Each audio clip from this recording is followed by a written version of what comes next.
Ça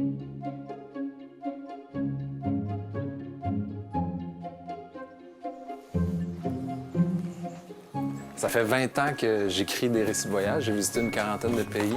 Puis là, pour commémorer mes 20 ans d'écriture, j'ai décidé de rassembler tous mes écrits dans une espèce de best-of qui, en 20 chapitres, parcourt 20 pays. Puis là, j'ai fouillé dans mes souvenirs, j'ai fouillé dans mes écrits, puis je suis arrivé avec le projet Tracé de voyage.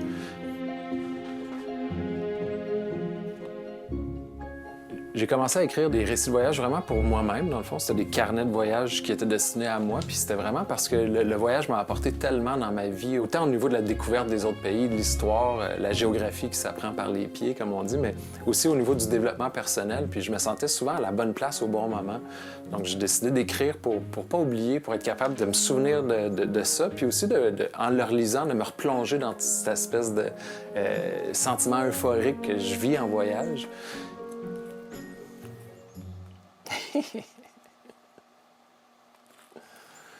Pour tracer le voyage, dans le fond, je suis allé choisir des pays qui représentent différents continents, différents lieux, différentes expériences pour faire cet amalgame-là de chapitres qui représentent un peu ma carrière d'écrivain. Donc, c'est vraiment comme un éventail large de pays, un éventail large de continents, puis un éventail large d'expériences pour vraiment emmener les lecteurs dans toutes sortes d'expériences, justement.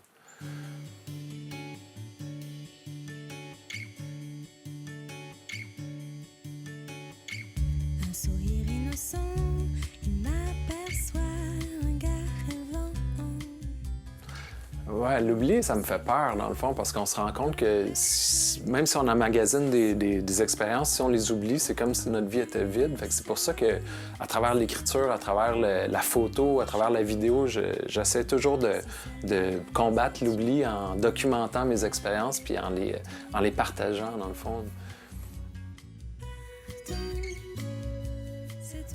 La question que je me pose avant d'écrire, c'est vraiment de me placer du point de vue du lecteur. Tu sais, c'est sûr que moi, j'ai vécu le voyage, juste en l'imaginant, je vois tout le contexte, mais qu'est-ce qui va intéresser le lecteur? Donc souvent, je vais me baser sur un souvenir précis ou une anecdote qui m'est arrivée, que je trouve intéressante, puis autour de cette anecdote-là, je vais construire le récit. Comme par exemple, si j'écris sur l'Inde, mais je ne vais pas nécessairement écrire mon voyage au Taj Mahal, je vais écrire l'espèce de détour que j'ai fait qui m'a apporté un temple, qui m'a fait rencontrer une fillette, puis qui nous a créé une relation où elle me parlait de son futur mariage, puis tout ça. Donc, les souvenirs, c'est ça, c'est comme des fragments qui reviennent, puis qui sont souvent liés à des anecdotes ou à des expériences qu'on n'avait pas prévues. C'est pour ça que le sous-titre de mon livre, c'est « Détour du monde », parce que c'est vraiment des fois les détours qui m'ont apporté aux éléments les plus importants de mes voyages.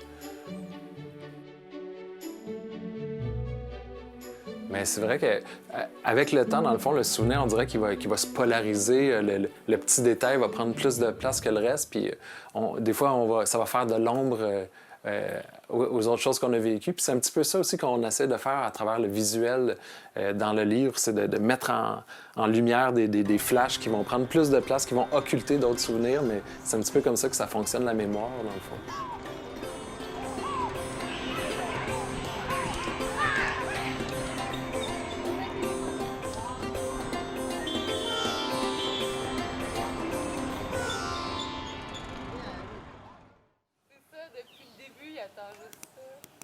Ouais, fait que c'est ça par rapport au glitch. Ouais.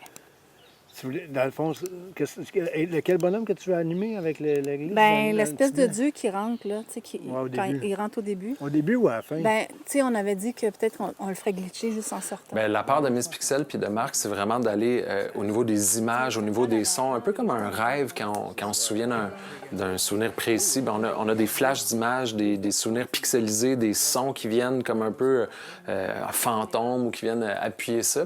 Puis à travers ces illustrations-là, bien, le lecteur va pouvoir, avec une application gratuite, accéder à la réalité augmentée qui déclenche une animation, dans le fond, puis qui nous permet de voyager encore plus loin dans le récit, dans le fond.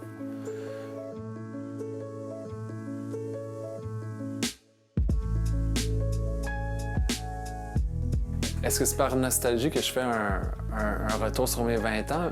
Probablement. Aussi, il y a un désir personnel de me replonger dans mes lectures. Comme ça, moi-même, je repars en voyage. Puis c'est aussi pour partager, tu sais, à travers ces 20 pays-là, ces 20 chapitres-là, bien là, c'est comme si j'amène les gens dans un tour du monde avec moi, dans le fond.